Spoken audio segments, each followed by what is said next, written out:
बोलो वीर तेजाजी महाराज की। और मैं अक्सर ये कहता हूँ कि जिधर जवानी चलती है उधर जमाना चलता है। तेजाजी महाराज इस दुनिया को जब छोड़ करके गए तो उनकी उम्र मात्र 29 वर्ष। दर्जनों चोरों से लड़ाई लड़ी थी, ये अपने आप में बहुत बड़ी बात है। युवा ये संदेश इस बात से ले सकते हैं कि बड़ा काम करने के लिए बड़े कारवां की, बड़े लश्कर की जरूरत नहीं होती, अकेला आदमी भी बड़ा काम कर सकता है। तेजाजी महाराज ने इस बात को साबित किया। रोटियां महिलाएं घर पे जाते देती हैं, सुबह इनको टाइम पे खाना खिला के भेजती हैं, तभी ये काम कर पाते हैं।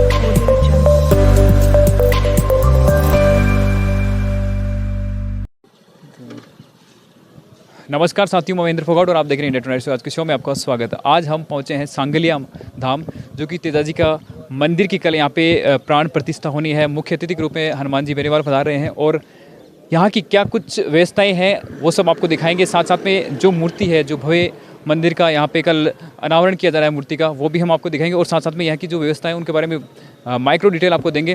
तो चलिए आपको अंदर चल के दिखाते हैं जो भव्य मंदिर है उसके अंदर क्या कुछ, किस तरीके का मंदिर बना है और यहाँ के जो स्थानीय जो लोग हैं वो को क्या कुछ कह रहे हैं। और कल जो तैयारियाँ चल रही है सांगलिया के अंदर, तेजाजी महाराज की कल प्राण प्रतिष्ठा होनी है। पीछे मेरे आप देख रहे हैं एक बड़ा सा पंडाल लगा हुआ है। यहाँ पे जो लोग हैं, जो ट्रैफिक है उसको कंट्रोल किया जाएगा। और जिस जगह पे अपन खड़े हैं वहाँ से पीछे मंदिर है, तो थोड़ा सा आपको मंदिर भी दिखाते हैं कि किस तरीके से यहाँ पे कल का जो भव्य प्रोग्राम है उसका आयोजन होगा। और जो मूर्ति लगी हुई है जो भगवान तेजाजी की, तो ये भव्य मूर्ति है जिसका कल जो अनावरण होने हैं और मुख्य अतिथि के रूप में हनुमान जी बेनीवाल आएंगे।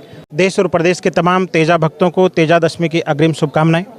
और जैसा कि आपने कहा कि हम तेजा मंदिर सांगलिया में उपस्थित हैं, ये उत्तरी भारत का सबसे बड़ा ही नहीं, सबसे भव्य तेजा मंदिर बनने जा रहा है। आसपास के जनपद के सहयोग से और पूरे प्रदेश भर के भामाशाहों के सहयोग से आने वाले 2-3 साल बाद में इस मंदिर की दशा और दिशा दोनों बहुत अलग रूप में होगी, बहुत भव्य होगी, बहुत दिव्य होगी। और कल का कार्यक्रम निसंदेह ऐतिहासिक होने वाला है, क्योंकि पिछली बार तो बिना मूर्ति के सिर्फ ये स्ट्रक्चर खड़ा था, उसमें जब लोगों का इतना बड़ा सैलाब उमड़ा था, तो इस बार तो मूर्ति प्राण प्रतिष्ठा हो रही है, उसके बाद ही कोई मंदिर खड़ा होता है। तो निसंदेह पिछली बार से और बड़ा और भव्य और ऐतिहासिक कार्यक्रम कल होगा। दिन में मूर्ति प्राण प्रतिष्ठा है और शाम को भजन संध्या का कार्यक्रम है। ये सामाजिक कार्यक्रम है, आध्यात्मिक कार्यक्रम है। इसमें आने वाला हर आदमी मुख्य अतिथि होता है। मंदिर विकास समिति ने जितने भी हमारे जनप्रतिनिधि हैं, समाज के और किसान कौम के दिखते हुए चेहरे हैं, उन सभी को घर घर जाकर के निमंत्रित किया है। तो इस कार्यक्रम में आने वाला हर आदमी, चाहे वो आम हो या खास हो, हर आदमी मुख्य अतिथि है। बिल्कुल, हनुमान जी हेलीकॉप्टर से अभिषेक जी इसलिए आ रहे हैं कि कल उनके 5-6 कार्यक्रम हैं, तेजाजी महाराज के और रामदेव जी महाराज के कार्यक्रम हैं, इसलिए वो पूरा प्रदेश नापेंगे और वो सड़क मार्ग से संभव नहीं है। अन्य शिखर सांसद स्वामी सुमेधानंद जी महाराज और अन्य हमारे जितने भी जनप्रतिनिधि हैं, दिन भर और शाम को वो सारे लोग यहाँ मौजूद रहेंगे। और मैं अक्सर ये कहता हूँ कि जिधर जवानी चलती है उधर जमाना चलता है।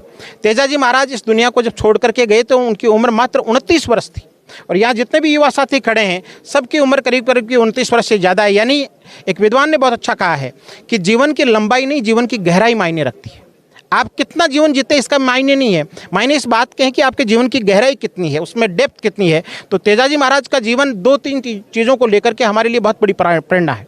पहली चीज़ तो ये कि आप कुछ बड़ा करना चाहते हैं तो कम उम्र में भी कर सकते हैं, जैसा तेजाजी महाराज ने किया।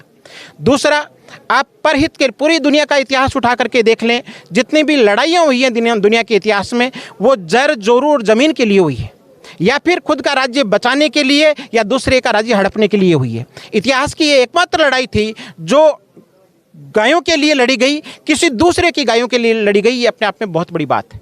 दूसरी बात, वचनबद्धता। तेजाजी महाराज वचन के इतने पक्के थे कि जाते समय वो जब वासक नाग उनको डसना चाह रहे थे, उन्होंने प्रण दिया कि मुझे वापस आते वक्त डस लेना, मुझे गुजरी की गायों को बचाना है। और वापस आते टाइम उन्होंने अपना वचन निभाया। पूरे शरीर पर घाव थे।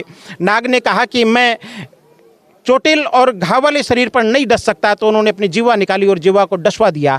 ऐसा बात का पक्का, वचन का पक्का आदमी इतिहास में कहीं नहीं मिलेगा।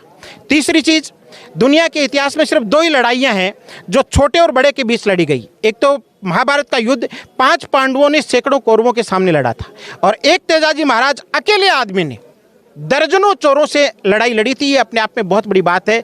युवा ये संदेश इस बात से ले सकते हैं कि बड़ा काम करने के लिए बड़े कारवां की, बड़े लश्कर की जरूरत नहीं होती, अकेला आदमी भी बड़ा काम कर सकता है। तेजाजी महाराज ने इस बात को साबित किया था।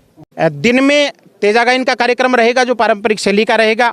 उसके साथ ही मंदिर मूर्ति प्राण प्रतिष्ठा का कार्यक्रम रहेगा। शाम को बड़ी भजन संध्या है।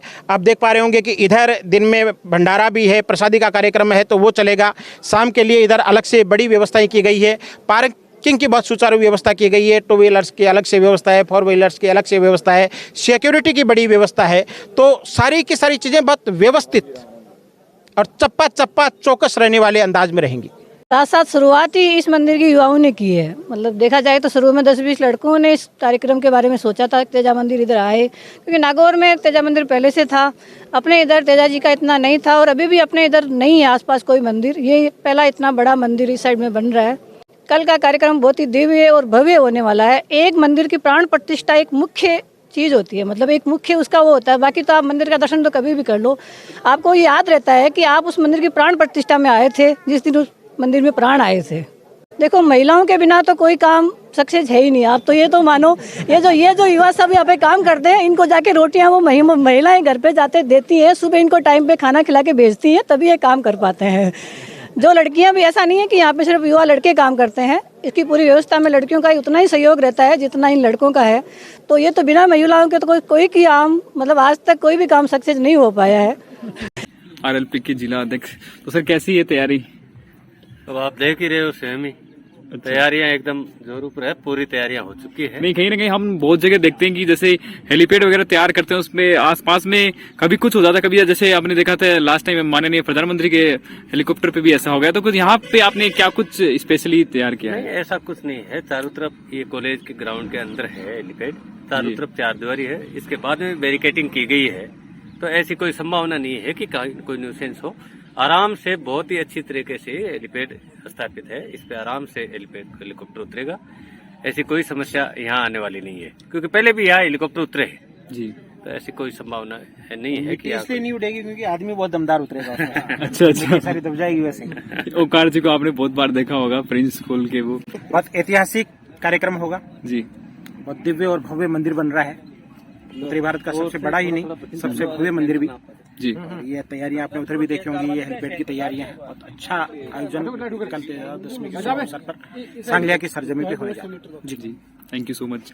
तो ये देखिए, जो तैयारियां हैं वो लगभग कंप्लीट हो चुकी है और अभी जो हेलीपैड के लिए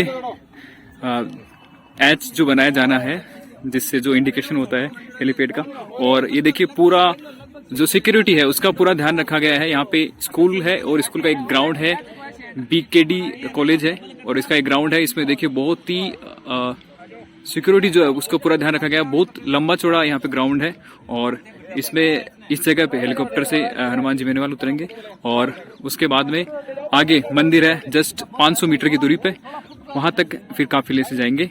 तो ये देखिए बहुत ही भव्य जो प्रोग्राम है उसकी जो तैयारियां हैं वो आप देख रहे हैं हमारे चैनल के माध्यम से। बोलो वीर तेजा जी महाराज की